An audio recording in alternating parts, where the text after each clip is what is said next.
Shabbat Shalom, Nicole. Shabbat Shalom Lakah. Toda Yah for allowing us to see another Shabbat day. Prayerfully, we'll see many, many more. Can you read the psalm, please? Yes.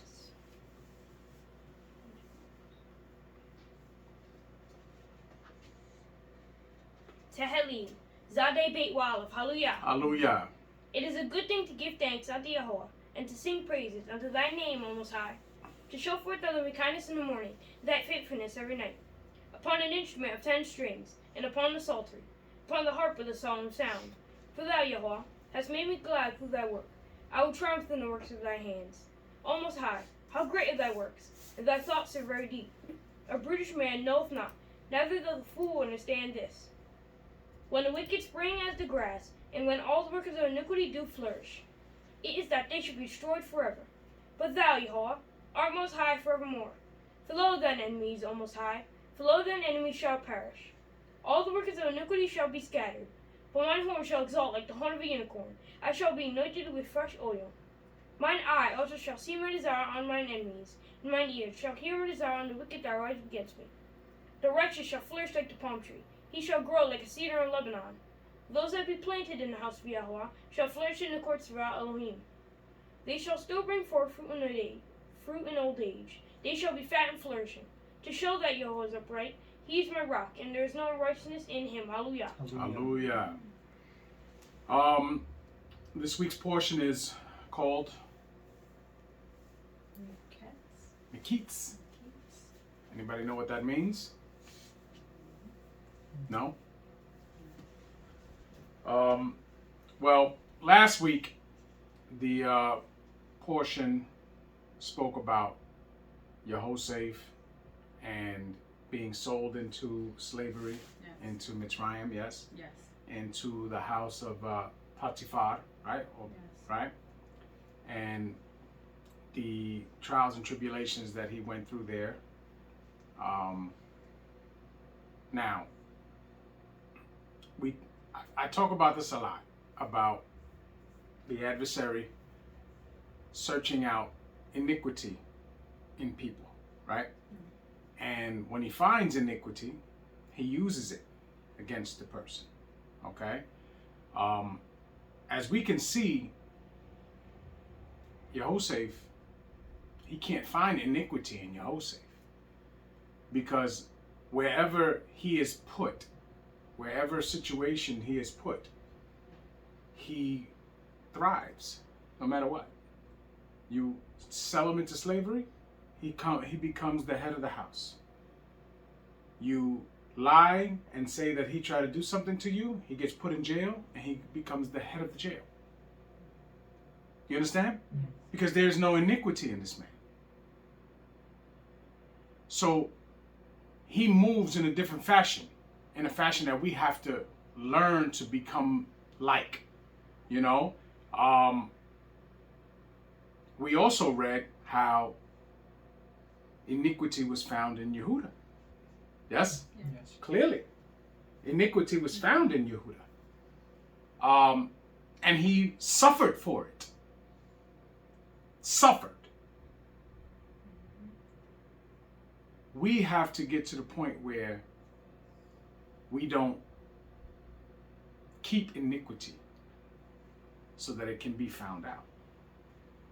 In the beginning, when the Nakash is introduced, it gives us a description, a very vague description, that he was more arum, right, or prudent than all the other beasts of the field, is what they say, beasts of the field. But we understand that this is Malakim, yes? Yes. Okay?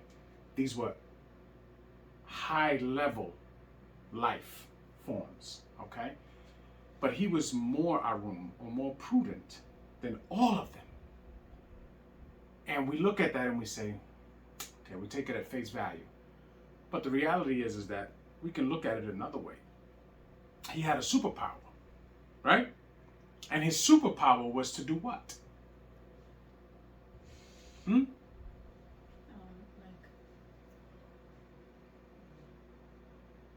To recognize the character of people, which in turn made it so that he can spy out the iniquity in people.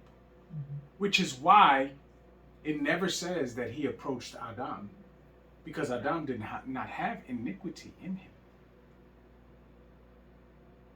But Kawa did. And he was able to expose it. See, we're told we're given so many jewels. When the Most High speaks to Qaim, he tells him, if you do good, will you not be accepted? Yes? Yes. But then he's also told, if you do not good, sin coucheth at your door, right? Which means adversity is going to be there for you because it found a place to stay. We grew up, your mother and I grew up watching scary movies, right? Where the person, if it was a so-called like spiritual scary movie, right? It always sought out the one that had evil in them. Because the one that usually ends up living is the person that was morally right. Do you understand what I'm saying? And they do these type of things because they understand, and they also understand that most of us don't understand. So these scriptures are supposed to be teaching us things face value, like immediate things that we should understand, that we should be getting an understanding of. But then there is levels of understanding that are behind these portions that we are supposed to be picking up. And understanding that we should be eliminating iniquity within ourselves so as to make our time in captivity less traumatic. Because at the end of the day, we're going to get out of here when Yah says we're going to get out of here. But our time here doesn't have to be as bad as someone else's. Do you understand? Yes. And we should be learning that from Yahosef, because he has a 22-year period that he has been going to continually be put in a situation that most people would crumble. But he does not crumble. And the reason why it says Yah is with him, because he is not filled with iniquity. Because Yah is not going to be with someone who is filled with iniquity. Remember when the Israelites were in the wilderness, right? Moses said, I'm going to remove myself from you, right? Yes. Because they didn't want to move in the ways that Yah has set for them to move. Yes? Yes. So Yah will not be around them. So Moshe had to set up the Ohel Moed far away from the people, right? And the people, whenever the cloud descended on the Ohel Moed, Moshe was in there, they stood in their doorways, right? Yes. But had they just done right, Yah would have stayed with them. Right? Yes. Remember, the Most High said, I send my Malach before you. Right? But don't tempt him. Right? Yes. Don't tempt him. Because the moment he sees iniquity and transgression, he's going to move on you. Because he's been instructed to do so.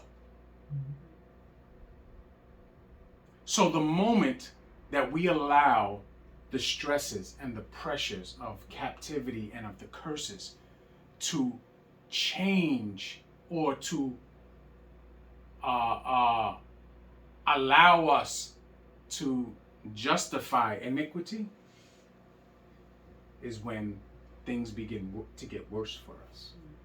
Because Yah will withdraw his mercies from us. Will withdraw his mercies from us. We're living in a time that we've never seen before, a time of a world pandemic, yes? And yet, our house, Torah, has been protected, right? Continually protected. Because I do my hardest to keep iniquity from me. Because that's the only way that Yah is going to even consider me and my house for mercy. It's the only way. So, people have to be removed from my circumference. Things I have to avoid. Places I can't just go. Things I just can't do. And I have to understand that because it's more than just about me. It has to do with my house.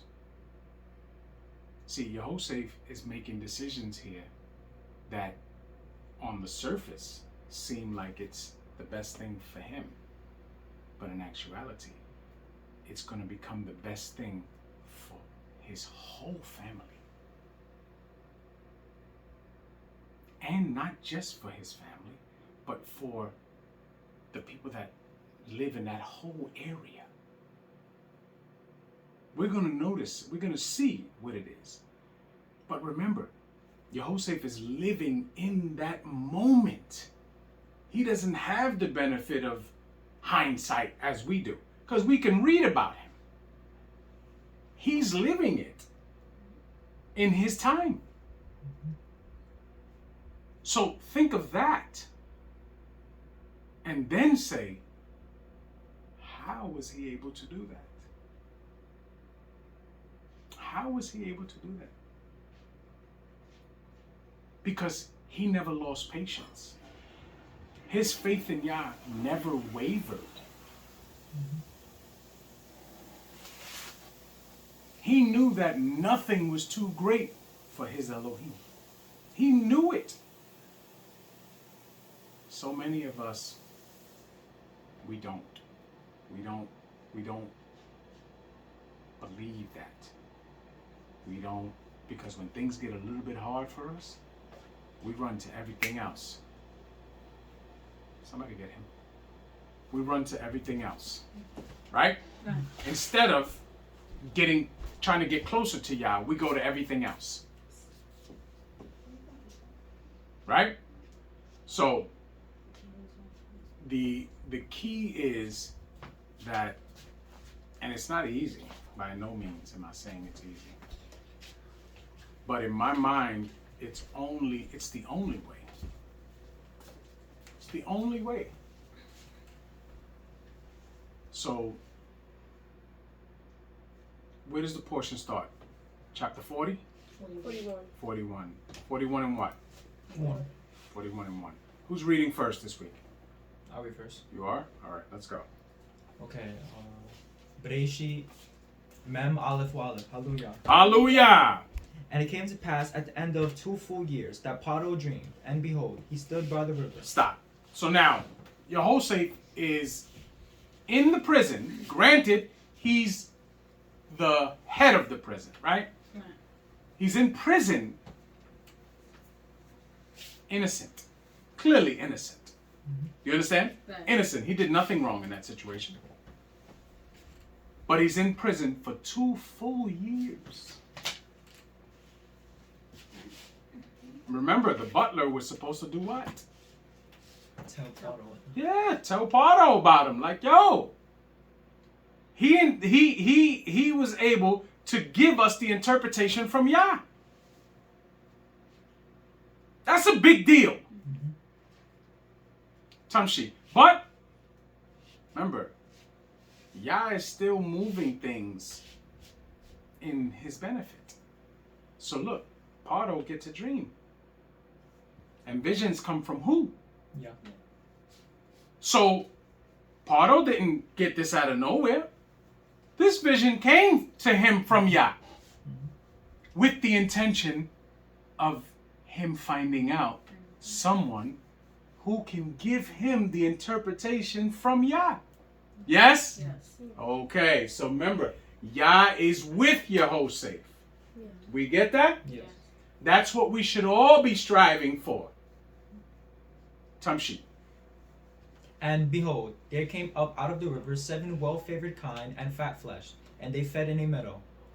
And behold, 7 other kine came up after them out of the river, ill-favored and lean-fleshed, and stood by the other kine upon the brink of the river. And the ill-favored and lean-fleshed kine did eat up the 7 well-favored and fat kine. So Pardo awoke. So his first dream, he dreamed that there were animals eating, like they do, grazing, right? And 7 of them were healthy and strong and big and, and eating. And then there were 7 of them that were scrawny and looking malnourished and all of that. And the lean kind ate up the 7, the ones that looked strong and healthy. Okay? And he woke up. Now, he doesn't understand what that dream means, but he knows that it disrupted his spirit. Okay? Because dreams tend to do that, especially dreams we can't understand. They disrupt our spirit. Tamshi. 5. And he slept and dreamed the second time, and behold, 7 ears of corn came up one upon one stalk, rank and good. And behold, 7 thin ears blasted with the east wind sprung up after them. And the 7 thin ears devoured the 7 rank and full ears. And Pardo awoke, and behold, it was a dream. Stop. So now, this was in the same night. I don't know if you've ever had a dream when you wake up in the middle of the night and you go back to sleep and you go right back in that same dream. Okay? It's happened to me many times. It recently happened to me this week. Okay? This man woke up from a dream, went back to sleep, and went back into the same dream.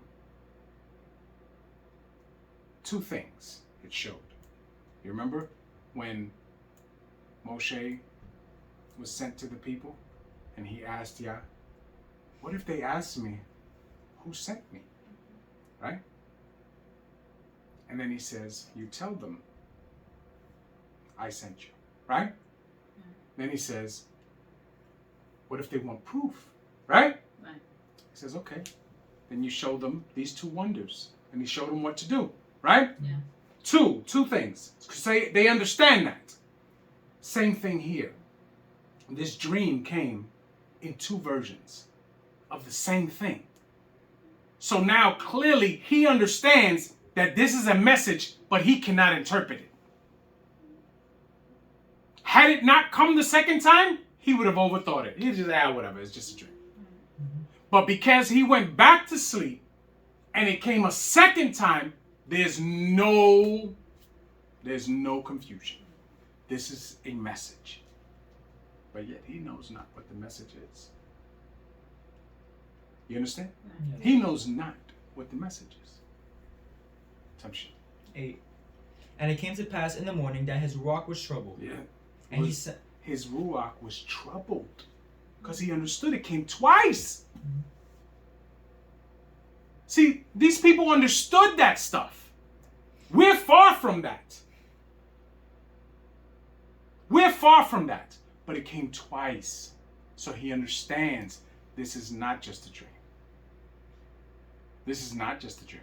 This is a message that's come to me. Tamshi. And he sent and called for all the magicians of Mitzrayim, and all the wise men thereof. And Pardo told them his dream, but there was none that could interpret them unto Pardo. Stop. So they have what they call magicians, right? Or warlocks. Yes? Yes. Clearly, we understand that this does exist, right? And they would normally tell him what something meant. But yet, this is from Yah. They cannot interpret what's from Yah. Right. Because only Yah allows select people to be able to do that. Mhm. So there's nothing they can do. Tamshi. Then spake the chief butler unto Paro, saying, I do remember my faults this day. Paro was So now, apparently the chief butler is involved in earshot. He can hear this. And as soon as he hears this, he repents himself. Because he gave a promise. Mhm. And he remembered. Wow, I told you, Joseph, I would tell Paro about him. And I didn't do it. 2 whole years, I didn't do it. Tamshi. Paro was wroth with his servants, and put me in ward in the captain of the guard's house, both me and the chief baker. And we dreamed a dream in one night, I and he. We dreamed each man according to the interpretation of his dream. So stop. In their situation, the same dream came to 2 different people. Mhm. Same dream, 2 different people. But it's still 2. Do you understand? Right. That's why they understood that it was something they couldn't interpret, and they could only get to somebody who was linked with the Most High to interpret it. Tamshi. And there was there with us a young man, an Hebrew, servant to the captain of the guard, and we told him, and he interpreted to us our dreams. To each man according to his dream he did interpret. So now, a young man in Hebrew.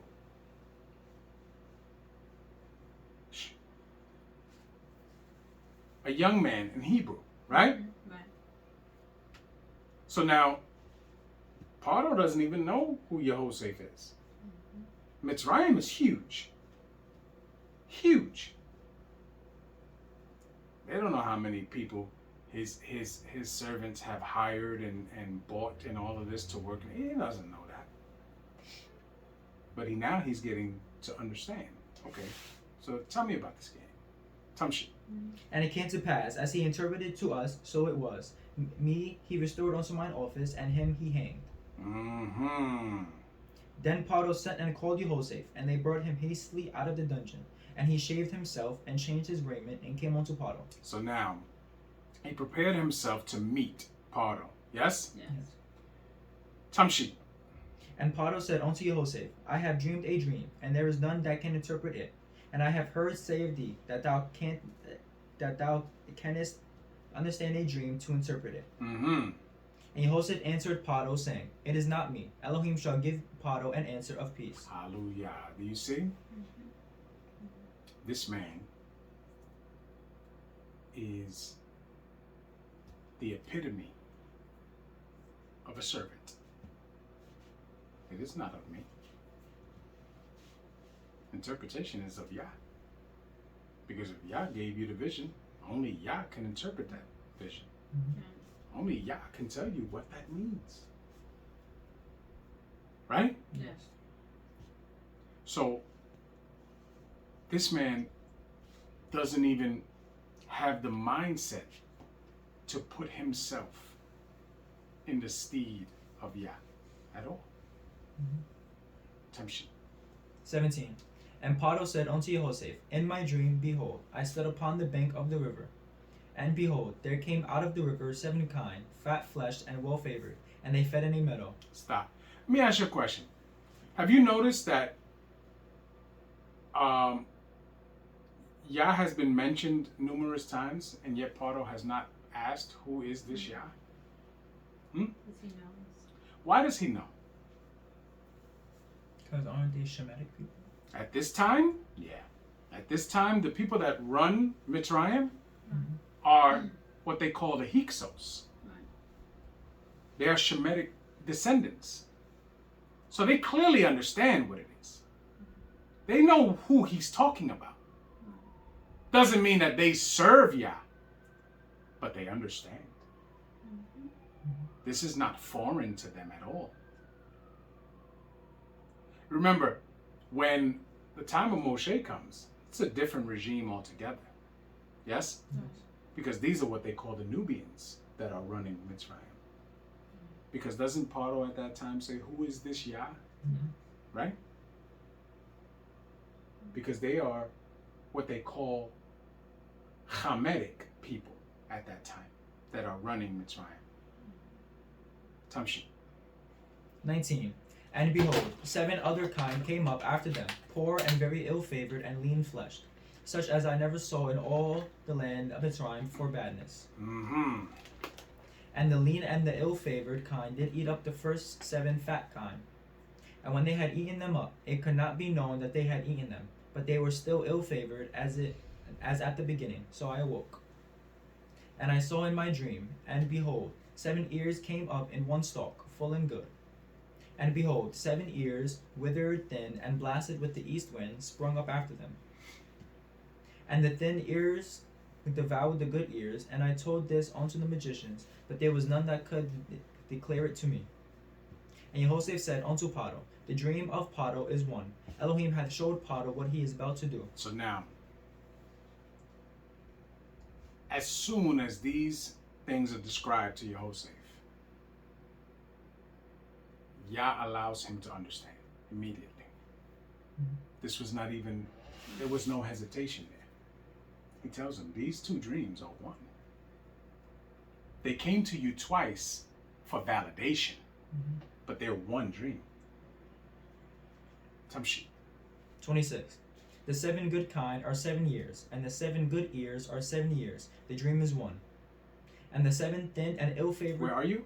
I'm on 27 now. Okay.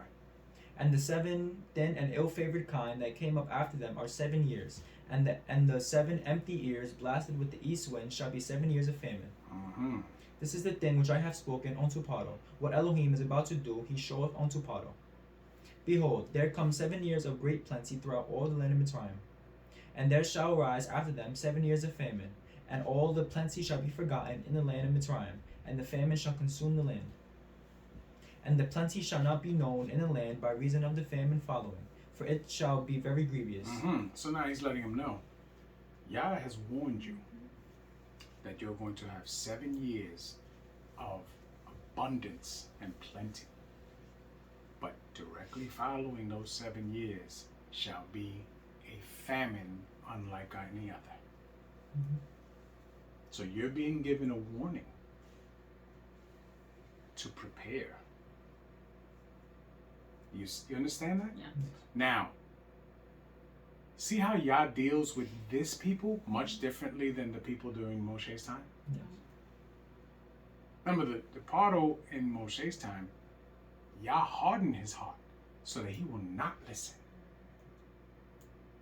That tells you that there was a chance that had he been given a chance to listen, he might have thought right.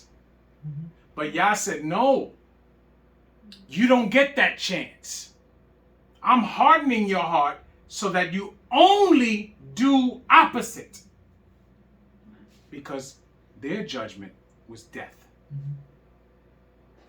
Do you understand? Yes.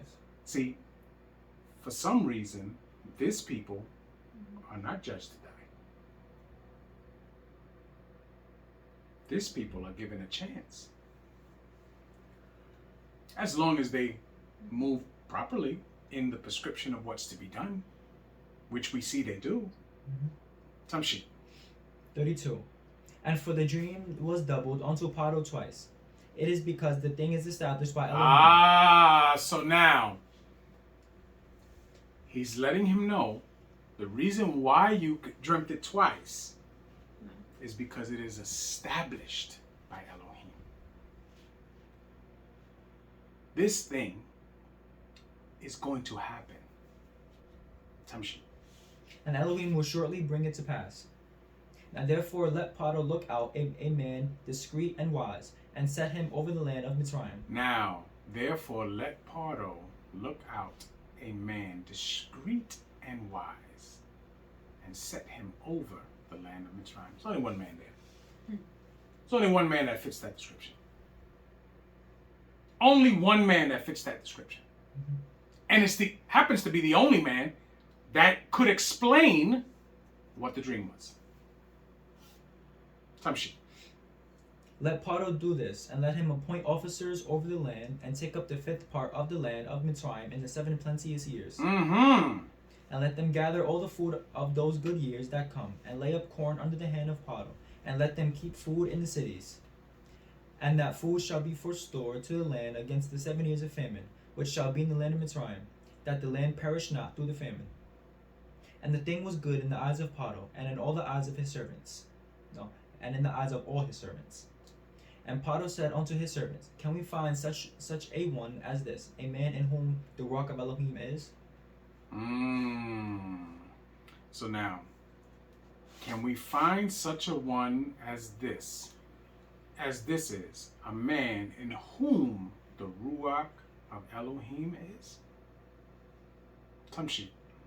And Paro said unto Yosef, Forasmuch as Elohim hath showed thee all this, there is none so discreet and wise as thou art. Tamshi. Thou shalt be over my house, and according unto thy words shall all my people be ruled. Only in the throne will I be greater than thou. So now, he gives him the power to run his kingdom. The only thing that Yehoseph does not have power in is in the throne, which is in what? His descendants. Heritage. That's it. He can't leave that power to his son because that place, that throne, is a family heritage. Right? Right. We see that today because you have a queen in England, yes? Yes. Who no one can get that throne unless they're blood relatives to her, yes? Yes. But she doesn't run that country. She doesn't run that country. That country is run by a prime minister. Yes? Yes. Prime minister runs that country, makes the decisions for that country. Mm-hmm. The only thing that that prime minister cannot do is sit on that throne or give that throne to their their progenitors. I mean, their Descendants. descendants. Yes. Right. They can't do that. But they make the decisions for that country. You understand? Same thing here. Yehoseph is essentially the prime minister of Mitzrayim. Or they call it vice lord back then. Right? But his children cannot inherit that power. As we will see, because when he dies, all manner of things change. Tamshi. 141. And Paro said unto Yosef, See, I have set thee over all the land of Mitzrayim. And Paro took off his ring from his hand, and put it upon Yosef's hand, and arrayed him in vestures and of fine linen, and put a gold chain about his neck. And he made him to ride in the second chariot which he had, and they cried before him, Bow the knee, and he made him ruler over all the land of Mitzrayim. And Paro said unto Yosef, I am Paro, and without thee shall no man lift up his hand or foot in all the land of Mitzrayim. And Paro called Yosef's name Zaphnath Paneah, and he gave him to wife Asenat, the daughter of Potipharah, priest of On. So now, he is given a priest's daughter as a wife. Not a little thing. That's not a little thing at all. Do you understand? Tamshi. And Yosef went out over all the land of Mitzrayim. And Yosef was 30 years old when he stood before Paro, king of Mitzrayim. So now, 30 years old when he stood before Paro to give him the interpretation from Yah. Yes? Yes. He got there, he was how old? 17. 17. Right? Right. He worked however many years for, what was his name? Potiphar? Yes. Okay. And he goes to jail and he spends 2 years in jail. Yes? Yes. Or a little bit over 2 years in jail. So now he's been in Mitzrayim for 13 years. 13 years he's been in Mitzrayim. And now at 30, he becomes the ruler of Mitzrayim. Tamshi. I'm in the middle of 46. And Yosef went out from the presence of Paro, and went throughout all the land of Mitzrayim. And in the 7 plenteous years the earth brought forth by handfuls. And he gathered up all the food of the 7 years which were in the land of Mitzrayim, and laid up the food in the cities, the food of the field, which was round about every city, laid he up in the same.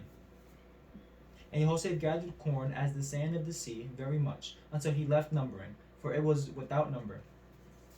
And unto Jehoshaphat were born 2 sons before the years of the famine, which Asenat, the daughter of Potipharah, priest of On, bare unto him. And Jehoshaphat called the name of the firstborn Manasseh, for Elohim, he said, hath made me forget all my toil and all my father's house. And the name of the second called he Ephraim, for Elohim hath caused me to be fruitful in the land of my affliction. And the 7 years of plenteousness that was in the land of Mitzrayim were ended. And the 7 years of dearth began to come, according as Jehoshaphat had said. And the dearth was in all lands, but in all the lands of Mitzrayim there was bread. Right. Which, because he prepared. The warning was heeded. He knew what plan of action to take. Mm-hmm. And everything was going according to the prescription.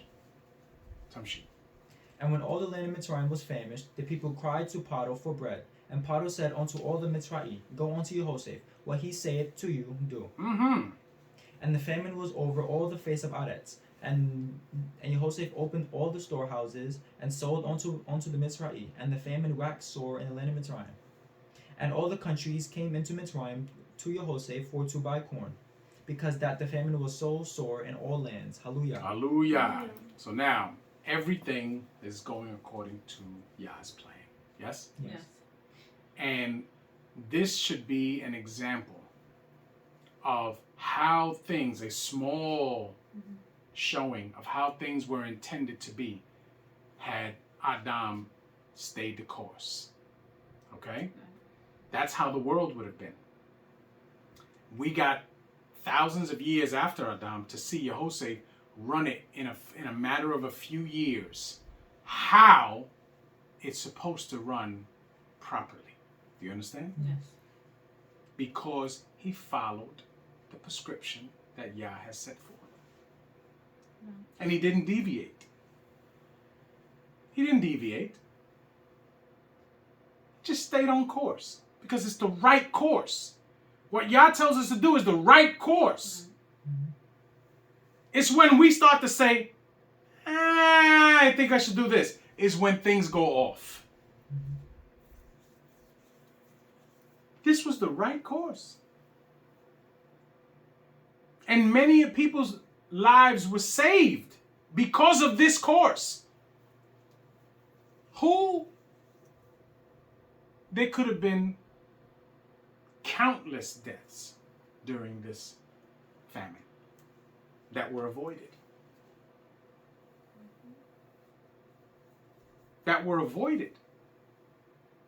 Remember, this famine even affected Yaakov and the rest of his children. This famine, they weren't excluded from this famine. Who's reading 42? I'll read 42. I am. Thank you. Tamshi. Bereshit Mem Beit Wa'alaf. Hallelujah. Hallelujah. Now when Jacob saw there was corn in Mitzrayim, Jacob said unto his sons, Why do ye look one upon another? So now, from what we've gathered the last time, Yaakov was a jaded individual by this time, okay? And they probably didn't hear his voice often. He was very, very secluded, didn't want to deal with anybody, okay? But now that the famine has reached them, there's nothing to eat there. So he looks to his sons and he says, why are you looking at each other with them stupid looks on your face? What are you doing? There's food in Mitzrayim, but yet you don't go? What are you doing? We're starving here. Tamshi. 2. And he said, Behold, I have heard that there is corn in Mitzrayim. Get you down thither, and buy for us from thence, that we may live and not die. Stop. Let me ask you a question. What do you see in that sentence that is much needed today. Do you see anything in that sentence there? No? What is the focal point, or what is preached as the focal point of life in today's time?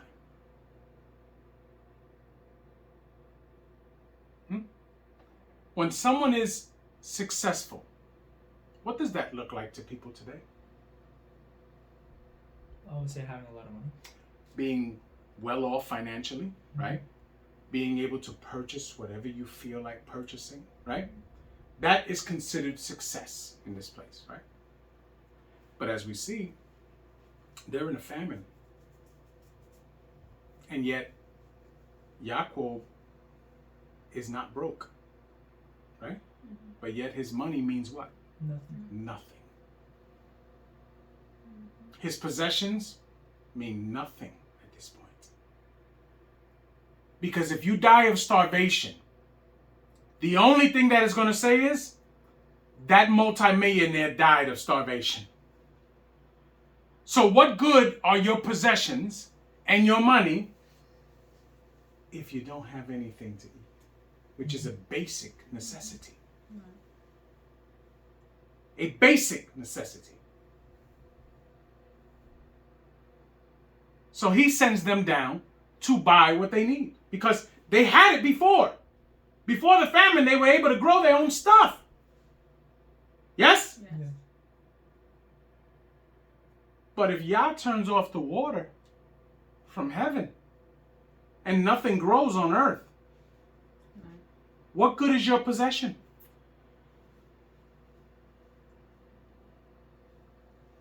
You got multimillionaires who live in mansions.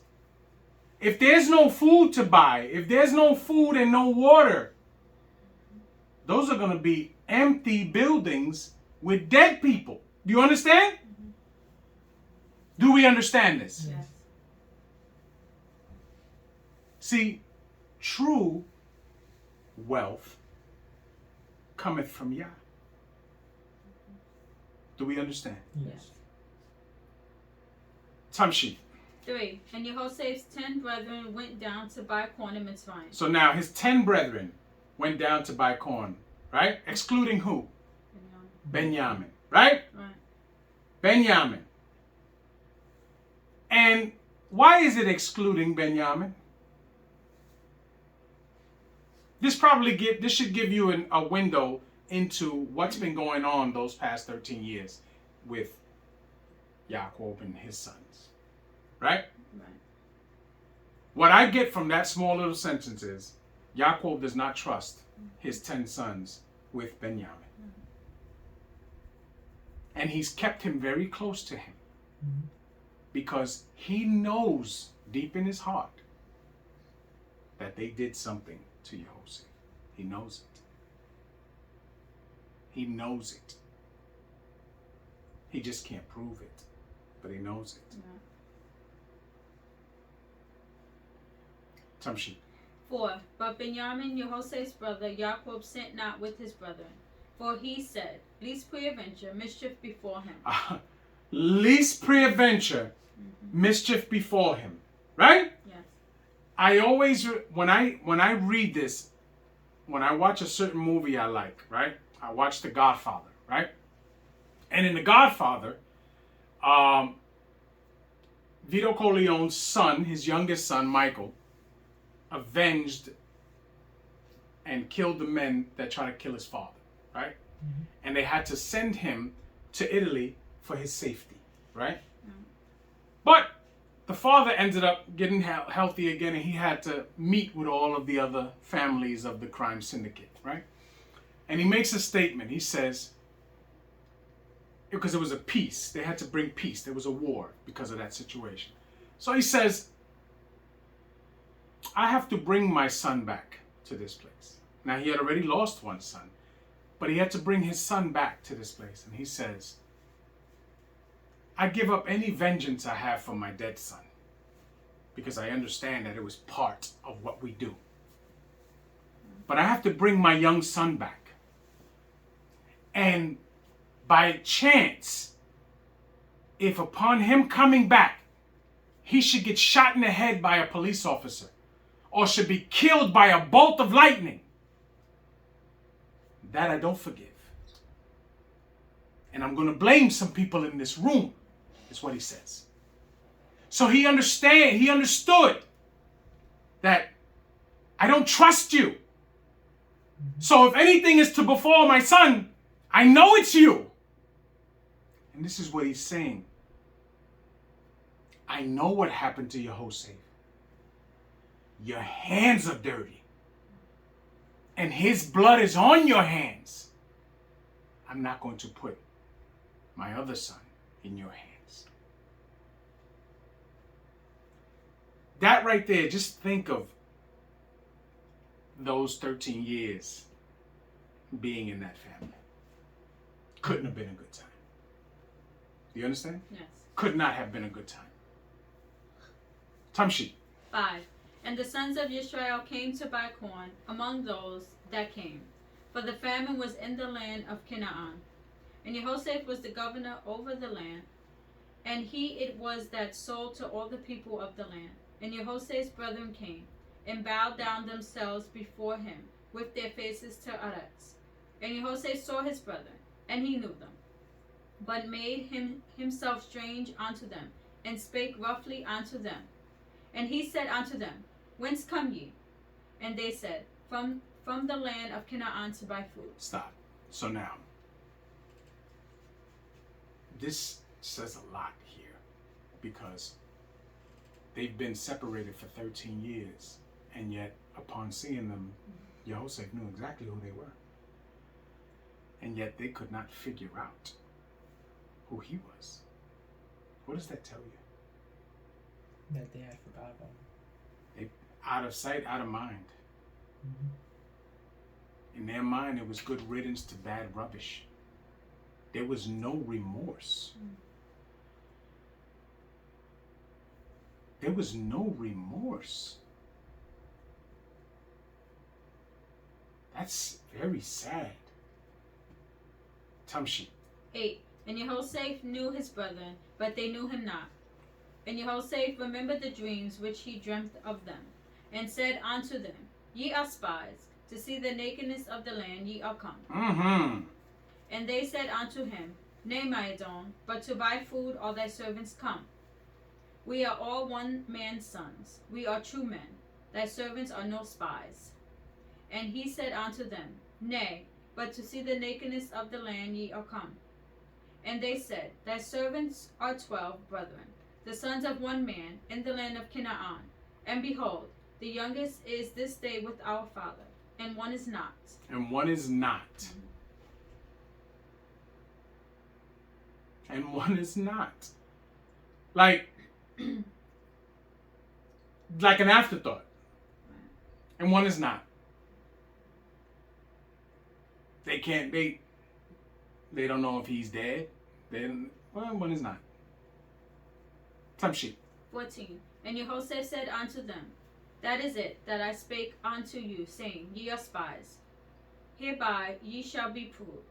By the life of Paro ye shall not go forth hence, except your youngest brother come hither.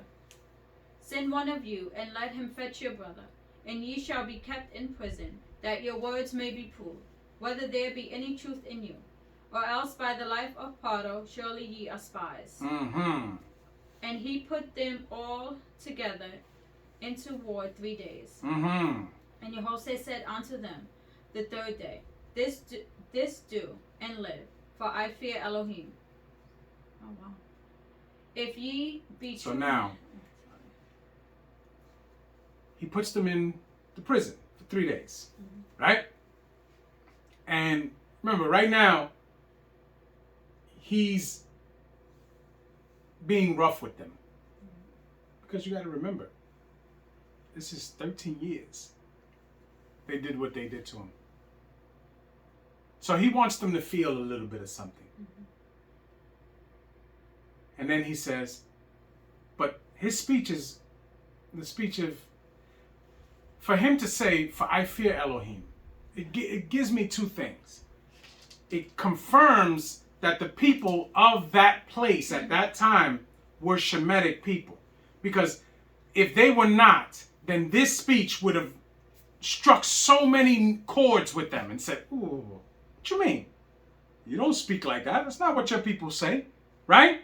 But clearly, this is something that's not foreign from them. Tamshi. 19. If ye be true men, let one of your brethren be bound in house of your prison. Go ye, carry corn for your famine of your houses. For the famine. For the famine of your houses. 20. But bring your youngest brother unto me, so shall your words be verified, and ye shall not die. And they did so. 21. So now he says, leave one of your brothers here, Right. and take corn for your house so that you may eat. And when you come back, bring your youngest brother. Right? Mm-hmm. Now, this is a command that they've been given. Yeah. You can take corn to feed your family. But to complete, you must bring your youngest brother back. Right? Right. Clearly, as we're going to see, they never intended to bring the youngest brother back. They were going to take Shimon as a loss. Yes? Right. Shimon was what they call the sacrificial lamb. Okay? Right. Because nobody thought about that. He going to stay right there. We brought back the food. That's it. Okay. Tamshi. 21. And they said one to another, we are verily guilty concerning our brother. So now they remember a little bit, right? They don't know it's him, but now they're starting to say, it's finally come. It's finally come. We are now going to pay for what we did. Tamshi. In that we saw the anguish of his soul when he besought us, and we would not hear, therefore. No, and we would not hear. Therefore is this distress come upon us. So now, they've described something there that we don't get when it happens. Okay? When he was taken away, he cried out to them, and they ignored him. Do you understand that? Mm-hmm. He cried out to them, help me! And they turned their backs. Do you understand that? Mm-hmm. Now, that young man had to deal with that. My brothers hated me so much that they let these people come and take me. Do you understand? Which is, not coincidentally, one of the curses that we've lived in this place. Watching people come and take our family members and us have no power to do anything. But these men had power to do something. You understand? Yes. These men had power to do something, and they chose not to. Tamshi. 22. And Reuben answered them, saying, Spake I not unto you, saying, Do not sin against the child, and ye would not hear? So now everybody, you know, did not tell you that it was the wrong thing to do? Tamshi. Therefore, behold, also his blood is required. Also his blood is required, yes? Yes. Tamshi. 23. And they knew not that Jehoshaphat understood them. Right, because they were speaking what? Mm-hmm. Hebrew. They were speaking Hebrew. Now, the Shemitic line, they all spoke, different dialects. So maybe this people didn't speak the dialect that they spoke. But Jehoshaphat understands it because he's from that house. He's from that house. Mm-hmm. He knows what they're saying. They don't know that. But he's sitting there, he's soaking it all up. I understand exactly what they're saying. Tamshi. For he spake unto them by an interpreter. Right. But he spake through an interpreter to them. Because there's certain people in these places that know all the different dialects, because that's an occupation. That's an occupation of the time. So Yehoshaphat knows their language because he spent 13 years there. So he knows their language. He knows the dialect they speak. So he does both. So he speaks to the interpreter and he tells the interpreter to speak to them. And they think that the interpreter is speaking for them. To him, he understands it. Tamshi. 20. Can I say something? Yes.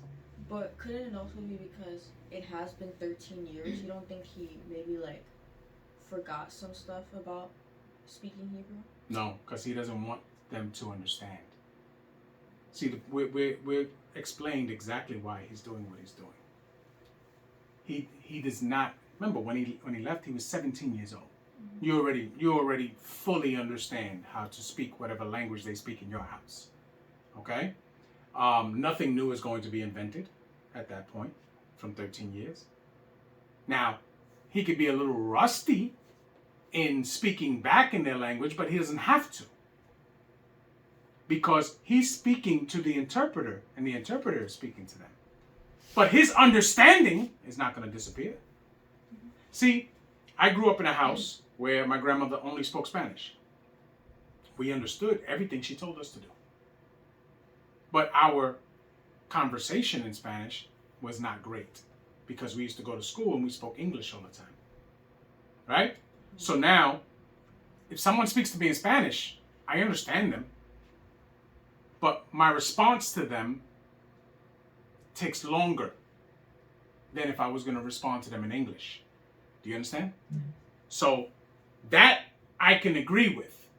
His response might have been different, but he doesn't have to worry about that because he's not speaking to them in Hebrew or into the dialect that they speak. But he understands it. He understands every word. Do you understand? Yes. He understands every word.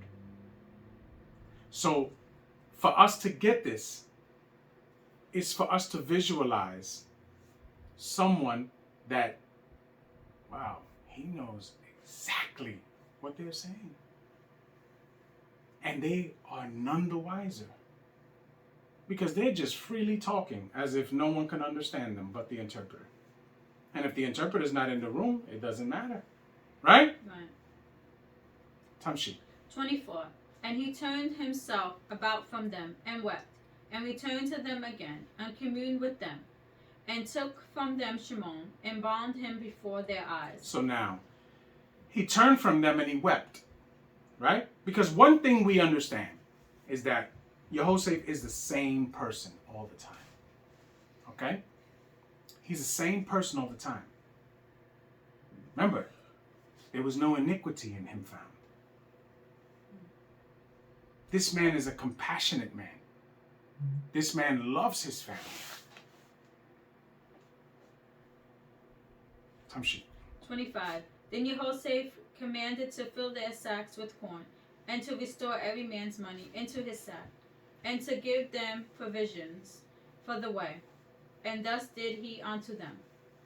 And they laded their asses with the corn, and departed thence.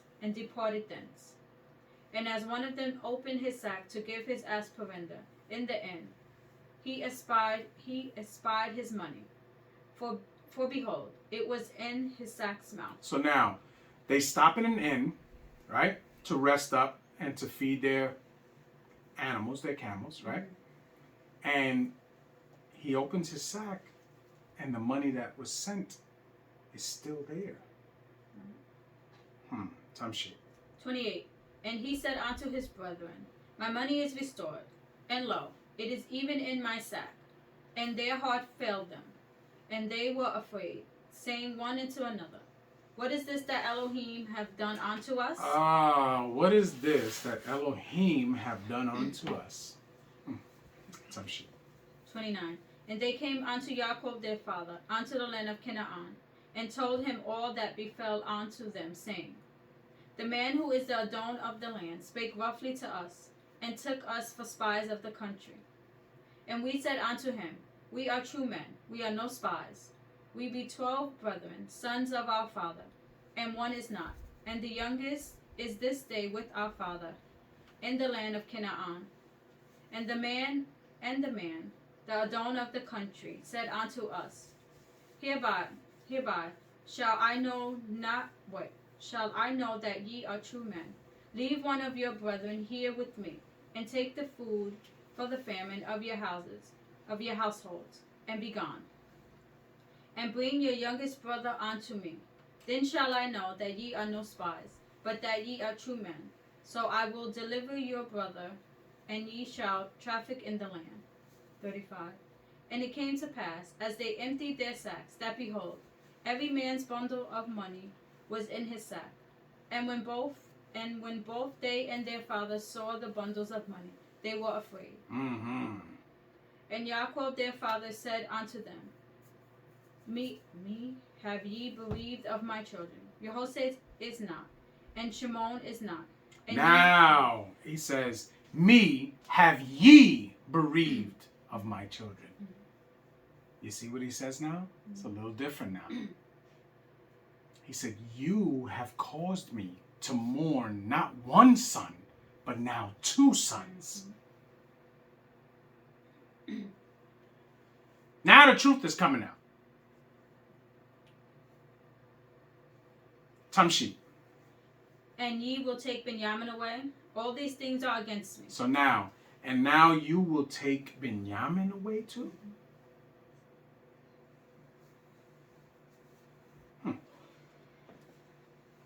Let me ask you a question.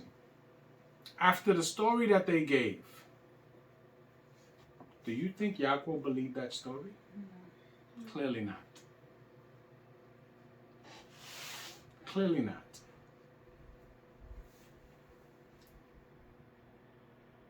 Because they came back with the money, they came back with the food, and they came back without another brother. Mm-hmm. Right? All manner of things could have been going through Jacob's head right now. He could have said they went over there and took what they wanted, and their brother ended up dying in the battle, right? Mm-hmm. And they're coming back and giving me this story. Some shit. 37.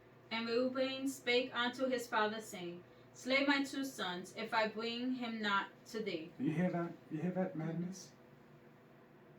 So he tells his father, murder my 2 sons if I don't bring your son back. Really? That right there, you could tell that Chachma is not running rampant with these men. Okay? Yes. Tamshit. Deliver him into my hand, and I will bring him to thee again. And he said, My son shall not go down with you, for his brother is dead, and he is left alone. If mischief befall him by the way in which ye go, then shall ye bring down my gray hairs with sorrow to the grave. Right. Hallelujah. Hallelujah. He's telling them, you've done enough to me. You've done enough to me. There's no way. There's no way that I'm going to trust you. Who's reading 43? I am. Okay, let's go. Okay. Bereshit, Mem, Gamal, were Aleph. Hallelujah. Hallelujah. And the famine was sore in the land. And it came to pass, when they had eaten up the corn which they had brought out of Mitzrayim, their father said unto them, Go again, buy us a little food. And Yehudah spake unto him, saying, The man did solemnly protest against us, saying, Ye shall not see my face, except your brother be with you. So now, this proves that Yaakov didn't believe what they said. Because look at what he tells them. Go take some more money and go buy some more food. And Yehudah reminds him, we can't do that.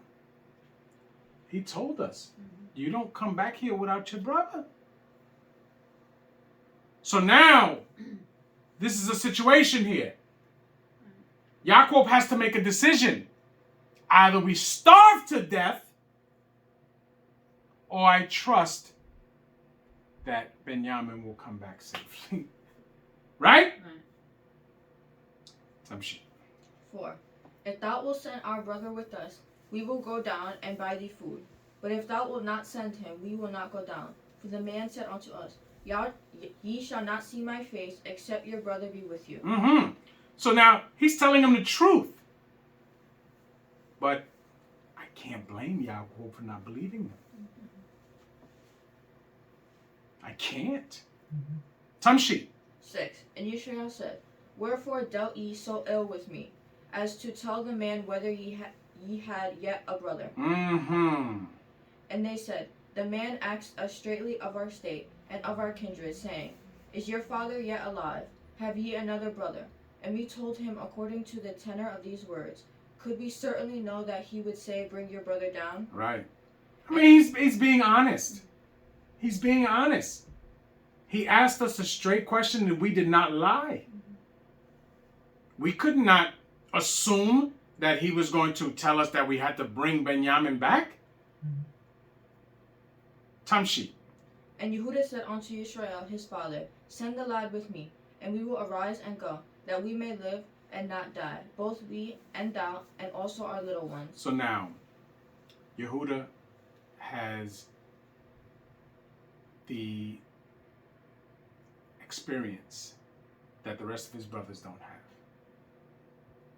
He has dealt with traumatic experiences because of the bad decisions he's made. And it looks to be that he has learned from them. Remember, he lost 2 sons. He had 2 other sons by doing something very wicked. Yes? Right. And he was humbled. So now, Yehuda is a different individual than he was when he went down to see his friend Akira. Right? Right. Tamshi. 9. I will be surety for him. Of my hand shalt thou require him. If I bring him not unto thee, and set him before thee, then let me bear the blame forever. Now, look at what he's saying. I'll take the responsibility. It'll be in my hands. You know? Let me bring him back. Tamshi. For except we had lingered, surely now we had returned the second time. And their father Israel said unto them, If it must be so now, do this. Take of the best fruits in the land in your vessels, and carry down the man a present, a little balm, a little honey, spices and myrrh, nuts and almonds. Stop. You see what he's doing? Same thing he did to Esau, you remember? Right. He said, send him this to appease him. So that by the time you get there, he won't maybe not be so angry at you. Right? Mm-hmm. And things may go your way. See, Yaakov understands politics. He understands it. How to move. You don't always have to move with force. Sometimes it's better to catch bees with honey than it is with vinegar, right? Because sometimes if you come nicely and sweet, you'll get a better result. Other times there's only one way. But you have to be able to understand that, the difference between the two. Tamshi. 12. And take double money in your hand, and the money that was brought again in the mouth of your sacks, carry it again in your hand. Peradventure it was an oversight. Peradventure it was an oversight. So bring back what you originally brought, and bring back more to buy this time. Tamshi. 13. Take also your brother, and arise, go again unto the man. And El Shaddai give you mercy before the man, that he may send away your other brother, and Benjamin. If I be bereaved of my children, I am bereaved. So now his speech is a little different. He said, listen, this is the decision I'm making, because either you go get food or we all die. Right? So this has to be done. And if it doesn't turn out right, it is what it is. I have to live with that. You understand? Tamshi. 15. And the men took double that present, and they took double money in their hand, and Benjamin, and rose up and went down to Mitzrayim and stood before Yehoshaphat. And when Yehoshaphat saw Benjamin with them, he said to the ruler of his house, Bring these men home, and slay, and make ready, for these men shall dine with me at noon. So now make a feast. Go make a feast. Tamshi. 17. And the man did as Yehoshaphat bade, and the man brought the men into Yehoshaphat's house.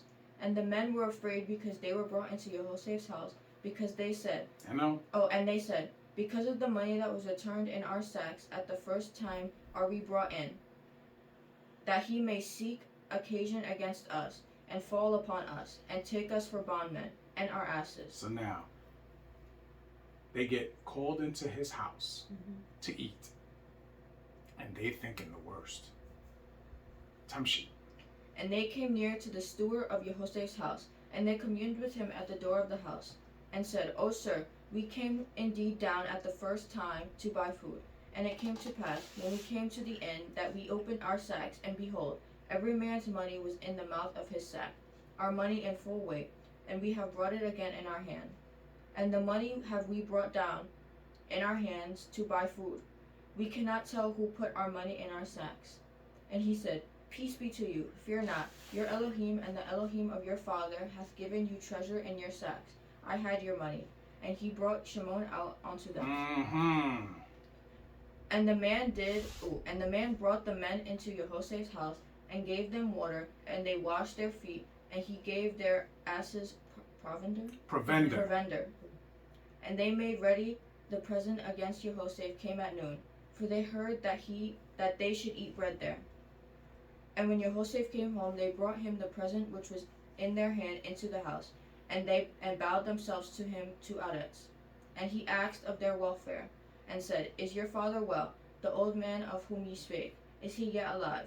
And they answered, Thy servant our father is in good health, he is yet alive. And they bowed down their heads, and made obeisance. And he lifted up his eyes, and saw his brother Benjamin, his mother's son, and said, Is this your younger brother, of whom ye spake unto me? And he said, Elohim be gracious unto thee, my son. Now remember, the last time he saw Benjamin was a little boy. You understand? Now this is a situation that he may not recognize him. Because when Yehoshaphat left, when he was taken away, he was 17 years old. So hypothetically, Benjamin was maybe 6, 7 years old. Because some years pass. Okay? Now, let's say hypothetically he was 7 years old. 13 years later, he's 20 now. He's a grown man. Yes? Yes. Think about what he looks like now, and in 13 years, what is he going to look like? Nah, it's plus even more because the 7 years. Oh, yeah, so it's even more than that. You're right. You're right. So now, this is 13 plus 9, because they were 2 years in the famine. So 13 plus 9 is what? 22? 22 years. So now this is the whole 22 years. So if he was 6, 7 years old, 22 years later, he's 29 years old. Do we understand? Yes. Totally different looking individual. Tamshi. 30. Thank you for that. And Yehoshaphat made haste, for his bowels did yearn unto his brother, and he sought where to weep. And he entered into his chamber and wept there. And he washed his face and went out, and refrained himself, and said, Set on bread. And they set on him by himself, and for them by themselves. And for the Mitzrayim which did eat bread with them, by themselves, because the Mitzrayim might not eat bread with the Hebrews, for that is an abomination unto the Mitzrayim. Right, because although they're all Shemitic people, the Hebrews, their occupation is shepherds. Do you understand? And these sect of Shemitic people are not shepherds. They let their servants take care of their animals. They are not. They are bent on other things of the time. Do you understand? Tamshi. 33. And they sat before him, the firstborn according to his birthright, and the youngest according to his youth. And the men marveled one at Marveled? marveled one at another. And he took and set messes unto them from before him. But Benjamin's mess was 5 times as much as any of theirs. And they drank and were merry with him. Hallelujah. Hallelujah.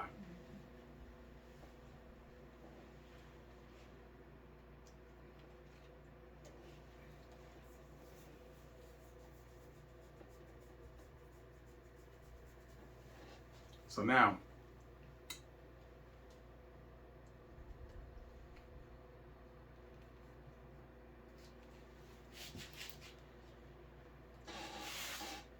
you're reading 44? Yes. I am. Yes, I am. Yes, I am. Tamshi. Okay. Sit up straight. Bereshit. Mem Dalet Walef. Hallelujah. Hallelujah. And he commanded the stepward of his No, house, stop. the steward of his house, saying, fill the men's sack with food, as much as they can carry, and put every man's money in his sack's mouth. So now, Jehoshaphat commands the steward of his house to fill their sacks with food and put their money back in the sacks. Right? Tamshi. 2. And put my cup, the silver cup, in the sack's mouth of the youngest, and his corn money. And he did according to the word that Jehoshaphat had spoken. So now he tells him to take my cup, which everyone in that place knows is his cup, because it is specific to him. Right? Yes. So then there's not going to be any disagreement on whose cup that is. Right? Yeah. And put that cup in Benjamin's bag. Tamshi. As soon as the morning was light, the men were sent away, they and their asses. And when they were gone out of the city, and not yet far off, Jehoshaphat said unto his how do you say that? Steward. Why would you I don't know pronounce step. step? There's no P in there at all. Right. Steward. Up, follow after the men. And when thou doest overtake them, No. Dosed. thou dost overtake them, say unto them, wherefore have ye rewarded evil for good? Evil for good. You practiced? Yes. Wherefore have you rewarded evil for good? Right? Yes. Tamshit. 5.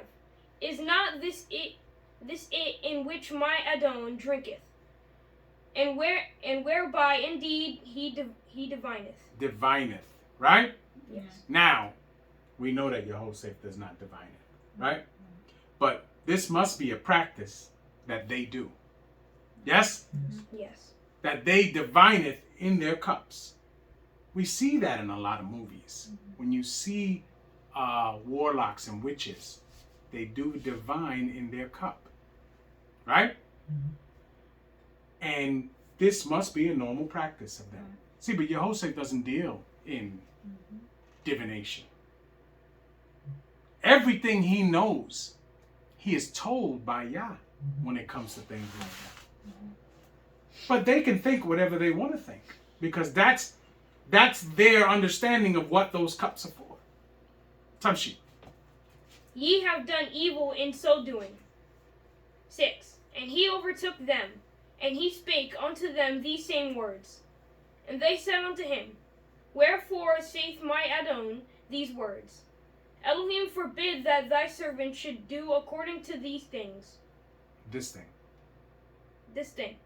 Behold, the money, which we found in our sacks' mouths, we brought again unto thee out of the land of Canaan.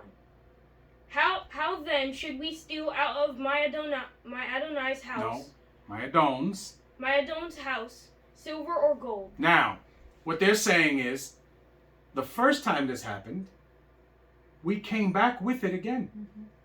Why would we steal from his house when we brought back the money that we never stole the first time? Tamshi. 9.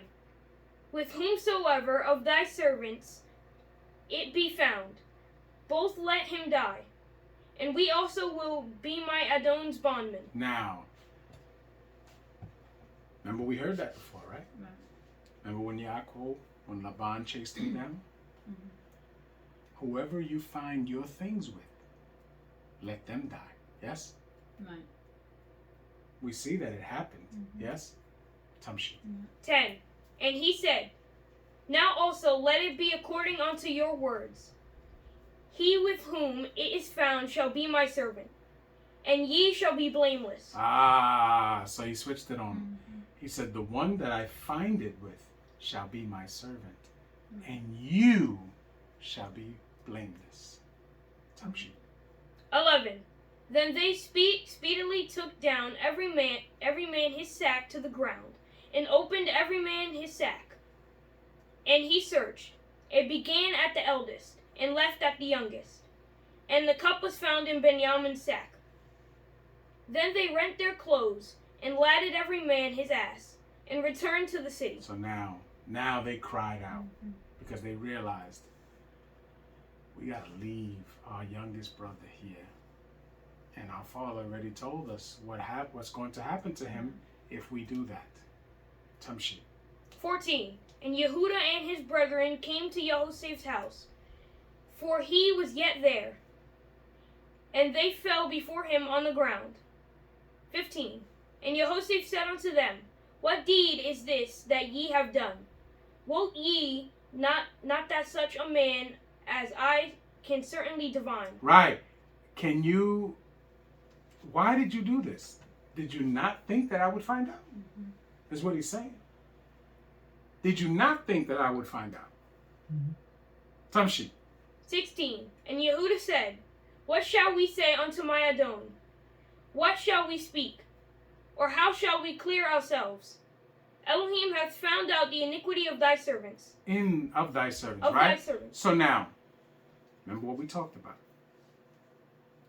If you possess iniquity, it is going to be found out. So Yehuda is clear. He understands. Yehuda has made. There's two things that we should get from these last few portions. That who Yehosef is, and who Yehuda was, and who he has become, and who he's becoming. Do you understand? Tamshi. Behold, we are my Adon's servants, both we and he also with whom the cup is found. 17. And he said, Elohim forbid that I should do so. But the man in whose hand the cup is found, he shall be my servant. And as for you, get you up in peace unto your father. Hallelujah. Hallelujah. That's the end of the portion. Yes, 17. Wow. So, we see here that the two tribes or the two brothers that are going to be linked from this point on is Yehuda and Yehosef, right? We read it throughout the prophets and everything, right? That these are the two tribes that are linked like that. And we see where it's beginning. It's beginning right here. Any questions on this portion? No. Everybody understood? Yes. Next week will be the continuation of this dialogue and what happens from this point. Okay? Okay, with that being said, we're going to break.